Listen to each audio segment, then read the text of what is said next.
Olha, se você ficou curioso com relação a como que é o variador de fase, por que você tem que tirar ele quando a gente põe comandão, né? Dá para usar comando grande com variador de fase. E as quatro borboletas? Será que substitui ele ou não substitui? Se você ficou curioso, não perca esse vídeo porque já te explico.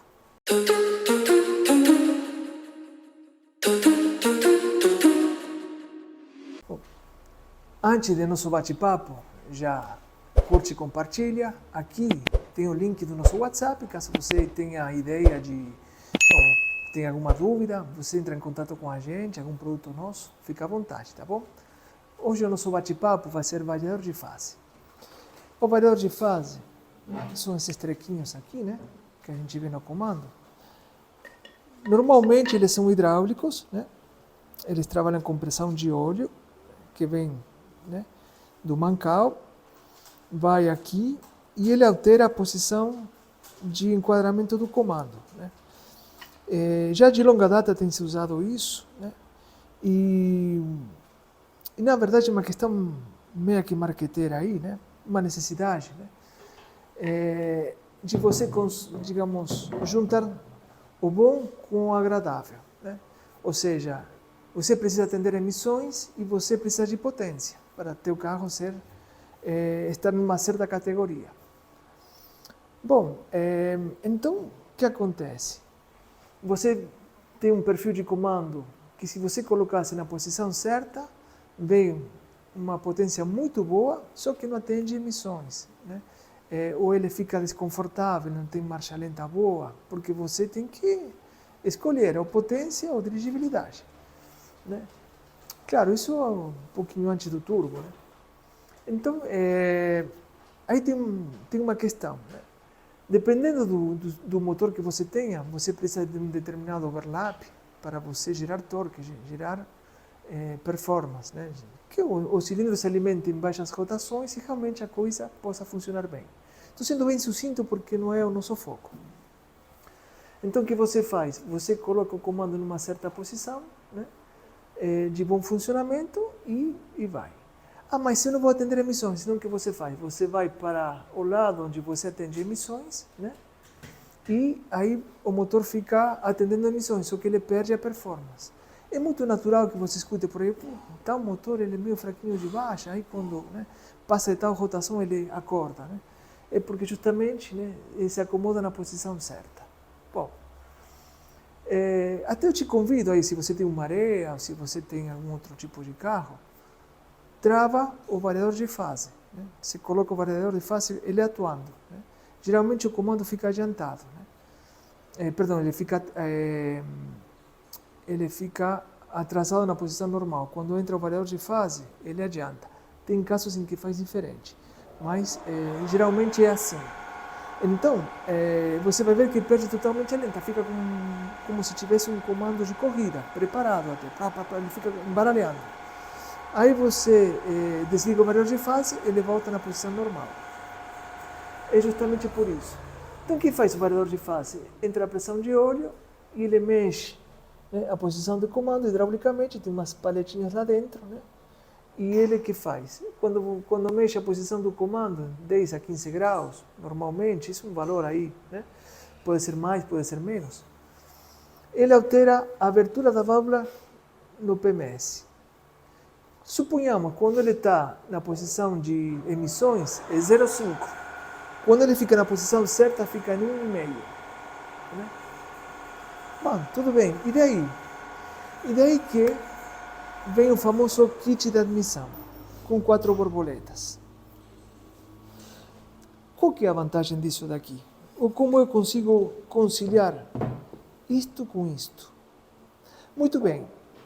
Aí eu vou colocar um comando maior, né? Um comando com um perfil mais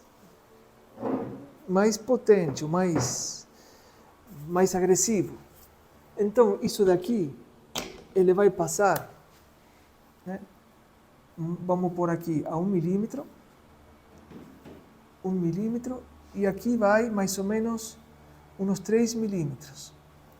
Só que com essa abertura aqui, eu corro o risco da válvula ela beijar o pistão.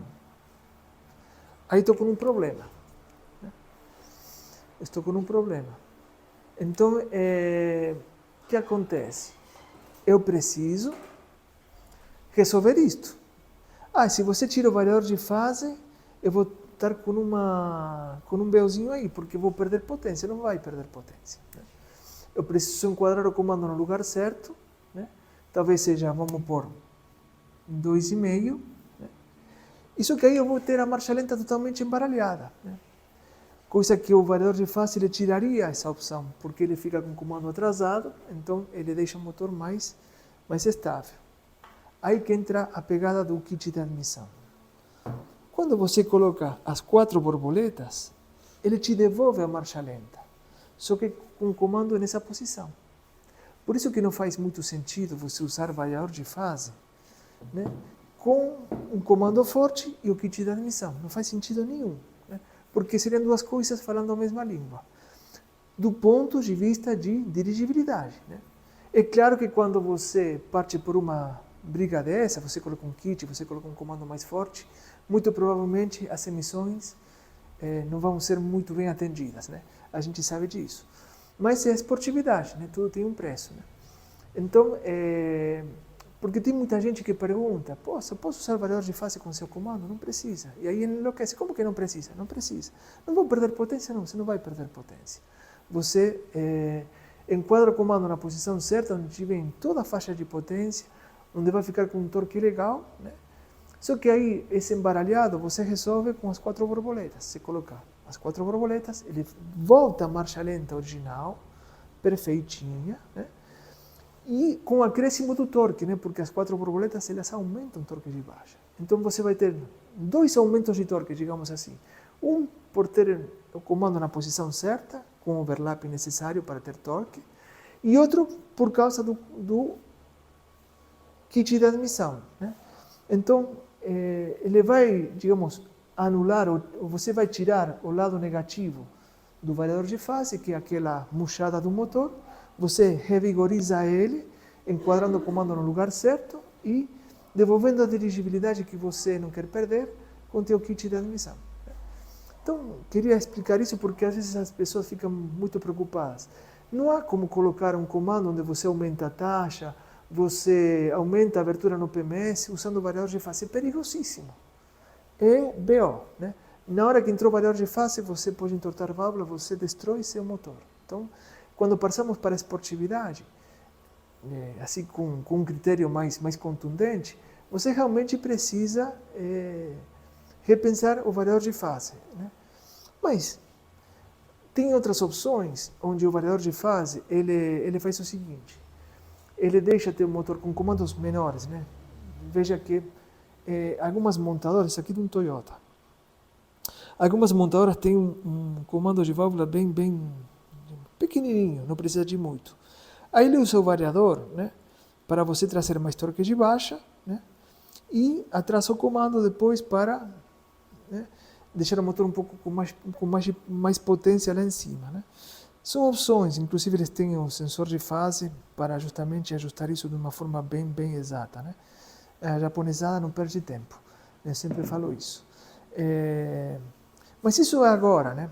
Mas no começo, né, tinha esse porém, né? Se usavam perfis bem mais agressivos. Né?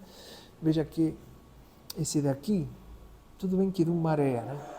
O círculo base do maré é um pouquinho menor e o perfil ele é bem mais gordo. Né? Então tem isso daí. Por que não vem de graça? Você precisa abrir a válvula para trazer potência. Então não há como você fazer um comando muito suave, muito fraquinho, por assim dizer, e vir potência. Não tem. Né? Porque é por aqui que entra o gás. Né? Faça um duto, faça um cabeçote, tudo bem.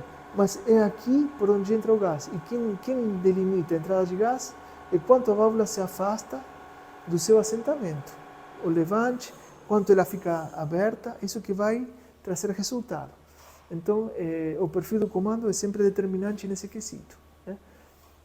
Por isso que vem essa tecnologia assim bem específica para conciliar emissões com potência. Bom, eu queria mais deixar isso claro para você, né? Então já fica de olho, né? Comando forte não precisa de variador de fase, porque você corre o risco de entortar as válvulas, né? Claro que quando se trata de dirigibilidade, aí você vai para um kit de admissão com 4 borboletas e resolve a parada. Então, se gostou, deixa teu like e te vejo no próximo.